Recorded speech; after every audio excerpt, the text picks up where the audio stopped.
Hello, everyone. I'm Sam Eckmann of Gold Derby here with Tom Hollander of Feud, Capote versus the Swans. And you played the great Truman Capote, who had, I think, such a distinct, recognizable voice, which is quite different from your own natural voice. So how easily did that come to you? Was there anything in particular that helped you locate his voice? Um, well, just I noticed that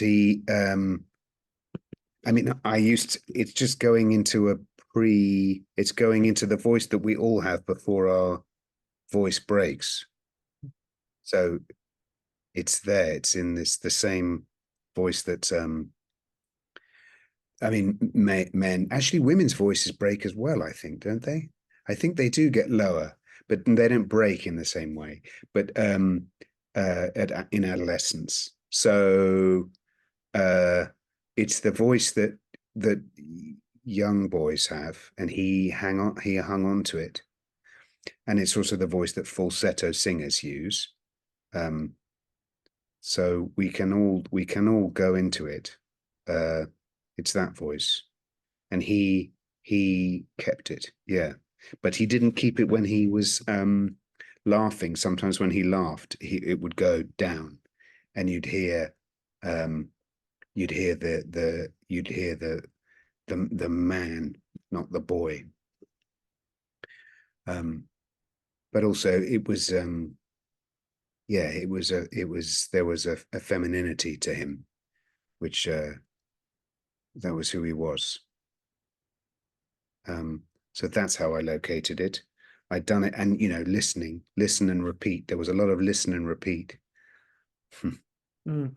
It's interesting you talk about hearing the man versus the boy, because I think, to my mind, one of the challenges would be that Capote really had a public persona. He was always putting on an act.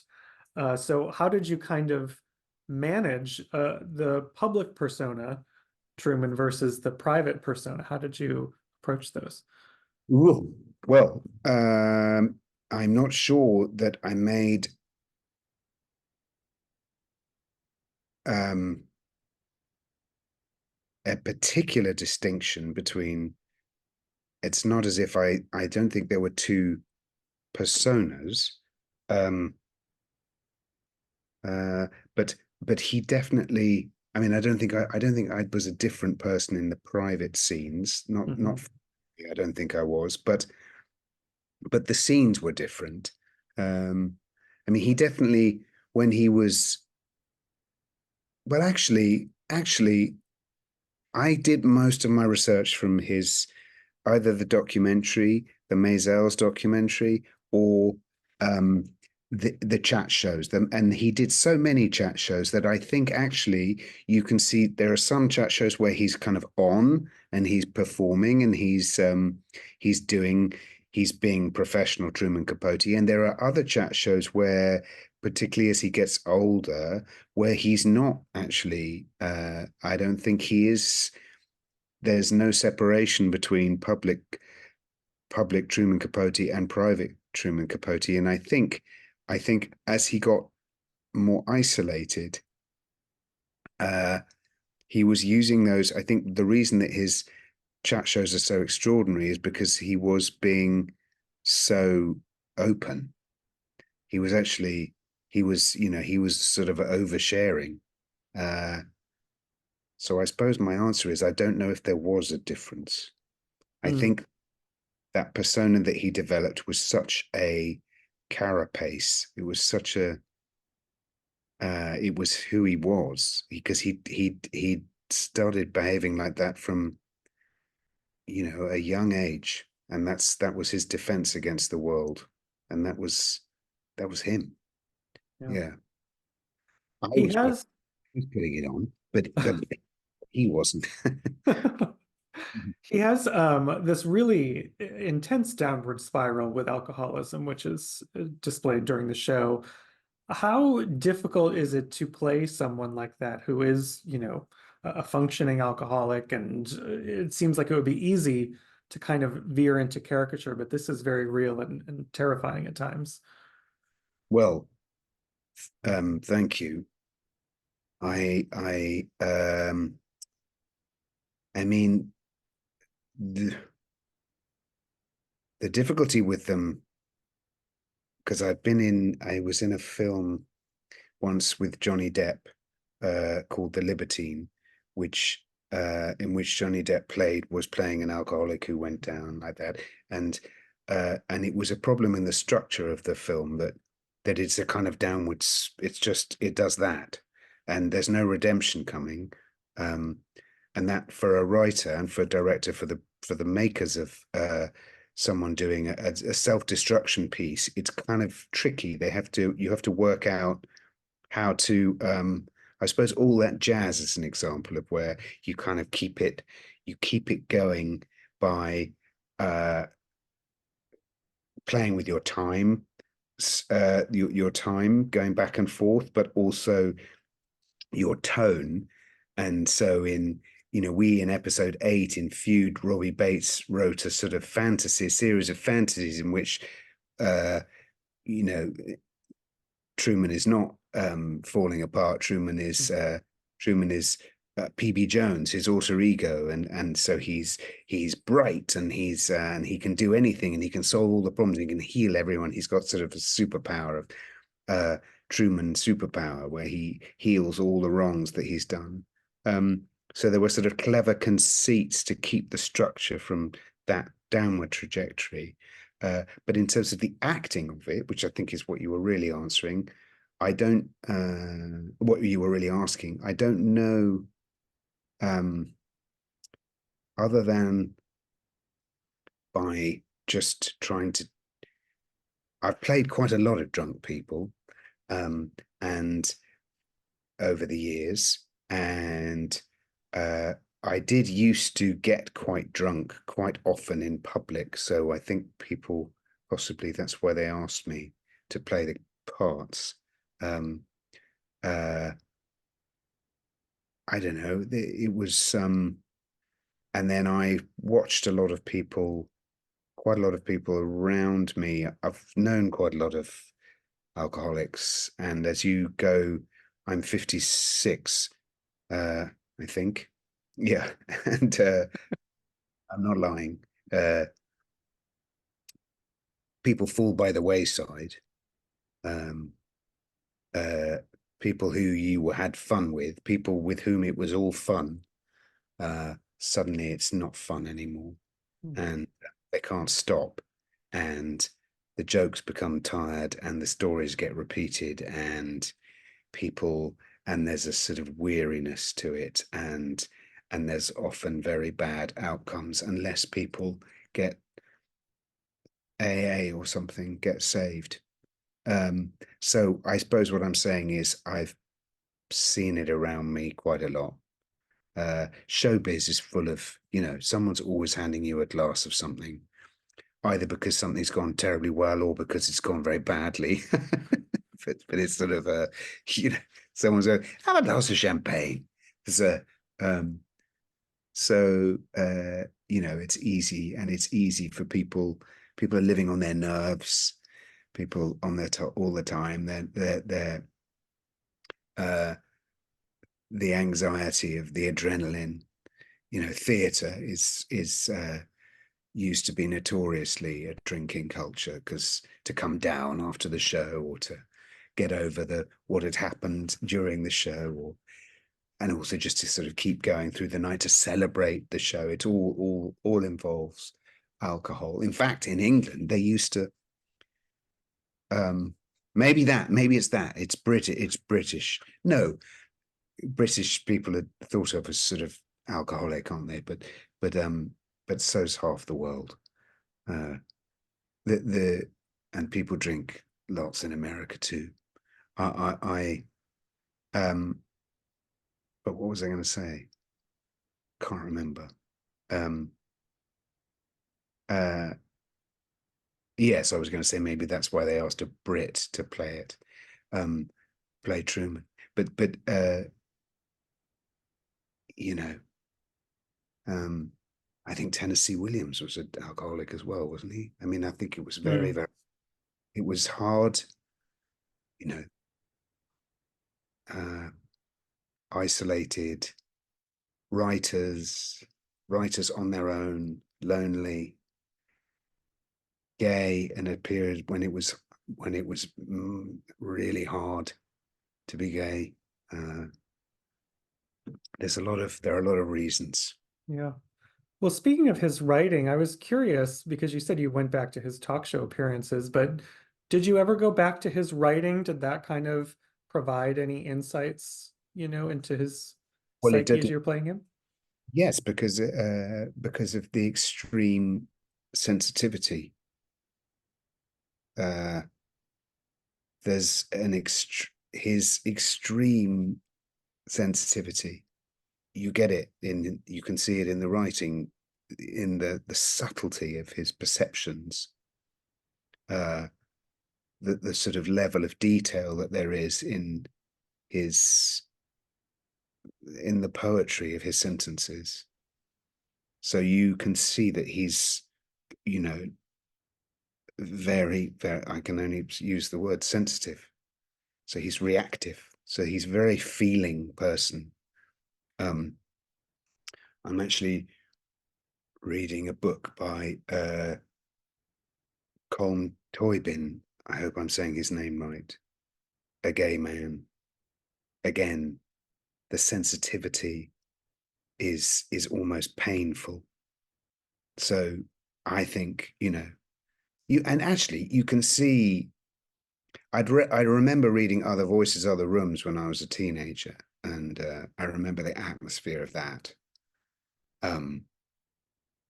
So I knew how great he was. I did, and I knew that already. And I'd read Breakfast at Tiffany's several times, and I'd read In Cold Blood,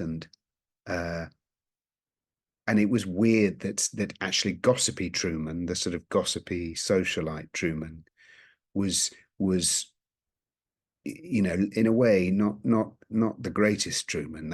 He was sort of letting himself down a bit. That he was taking the easy road, because when he was writing, he was on a completely different level to that. And I think in the sadness, I thought in this story was that when he wrote the Cote Basque, the short story from Answered Prayers, that is the basis of the show, the TV show, the disaster of that, and how he lost all his friends, that it was not his best writing. There's a crudeness to that. It presents itself as a sort of satire of a social world, Lady Coolbirth and all of that, but with its sort of, like it's sort of Johnsonian names of a social satire, but it's not the delicate, sensitive, compassionate writing of that when he was younger, which he was still capable of, because he in Music for Chameleons, which I'm pretty sure was after Answered Prayers, and I really hope I'm not getting this wrong, because that's really annoying. In my mind, it's later, and there's a sensitivity and an atmosphere to that short story, which is as great as the early stuff as well, but it's got a different subject matter. Well, those, at the Cote Basque, you are surrounded there and throughout the series by this incredible cast of women, these iconic actresses. And those lunch scenes are really amazing to watch. How much exists on each line, exists on each person's look that they're giving the other one. What was it like to explore that dialogue with all of them? Well, those, I mean, every time we all sat down together, it was, it was amazing to be part of it, but it was actually quite nerve-wracking. And also because everyone, when you go, dinner table scenes are sort of notoriously quite laborsome, because you have to kind of go round the table and take it in turns. Though Gus was not doing that. Gus Van Sant, the director, did not do that. He didn't. He would he tended to go round the circle or find a shot where you were never quite sure who was on camera and who wasn't on camera. So they were actually quite competitive, those scenes. Not competitive. I don't mean to say that we were all trying to outdo each other. I just mean someone always thinks that they're being bad, they're being the weakest link. It's more like that. It was that sort of, we were all nervous that we'd been rubbish, and that because of the swooping, we were the weak link in a particular take. So there was, there was the group was very sweet, well behaved. Everyone was very kind to each other, and everyone was full of admiration for each other and thrilled to be there. No one was not thrilled to be there. We were all thrilled to be in the show and sitting around that table. But it also meant that people got nervous that they were letting it down because they could see someone being brilliant on the other side of the table. And oh no, Chloe's really good, and Naomi's brilliant, and Diane, oh my goodness, look how simply she did that. And now I'm chewing the wallpaper again. It will be, everyone had their own interior going on like that. Oh no, is the camera on me? I wish it wasn't. It is, it's on me. Is my upper lip sweating? Anyway, it was slightly intimidating, but fundamentally actors are pretty kind to each other. I mean, they tend to be. That every so often there's a see you next Tuesday, but not on that show. Not on that show. No, it all came together pretty well, it looked like. And I really loved the relationship that you and Naomi Watts built, who plays Babe. Yeah. And particularly because through it all, despite, betrayals, you still feel so much love for each other at the end, and they're each other's person in death, as comforting each other as they die. And it's comforting to watch, oddly, as a viewer. What was it like playing that type of scene with her? Those were magical scenes. You mean the ones where we appear in each other's Oh, deaths? yes, yeah. Well, that's just brilliant writing, isn't it? That's just Robbie Bates being so sentimental and but sentimental in the most wonderful way. Um, I suppose because you knew it, because it wasn't real. I suppose that's why there's a sort of sense there was no limit to the sentimentality of that, because you knew it was not true, because they were dying on their own. So that's very moving. I remember reading those episodes, and we all were crying when we read them. They were sort of wish fulfillment. So they were wonderful filming those. We had to wait for ages till we filmed them at the end. But they were Naomi is a very, very sweet person. She's a wonderful person, and she became a good friend. I hope it lasts. Sometimes showbiz friendships, they're site specific. Doesn't mean they're not real, but they're site specific because they take place when you're doing this show. But I hope it lasts. But she was we're at similar sort of age, and we've both been around, and it was wonderful to get these wonderful parts, that we suddenly had these wonderful parts. And so we were loving it. They were not hard to play, I suppose, is the answer. They felt they were a really good way. By the time we got to play them after 6 months of doing the show, they were a natural way of expressing our sort of fondness for each other. Do you think that Babe, because he sort of says in the James Baldwin episode that, like, I know these women don't care for me on a deep level and don't see me on a deep level all the time. Do you think that he actually did get to have that kind of deep connection with Babe? Yeah, I think he did. Yeah, he obviously did. I mean, how do I know? But I believe, yeah, I believe that they were very close. But but they were unable to she was unable to forgive him. And so they ended up alone. That's the lesson of it, is that we have to forgive each other if you ever want to, otherwise you lose people. But it's easier said than done. But she couldn't forgive him. So no, I think those friendships meant a huge amount to him. His friendships with women clearly were deeply, deeply important to him. And his relationships with men were, as we see in the show, quite dysfunctional. But I think the friendship with her was quite pure.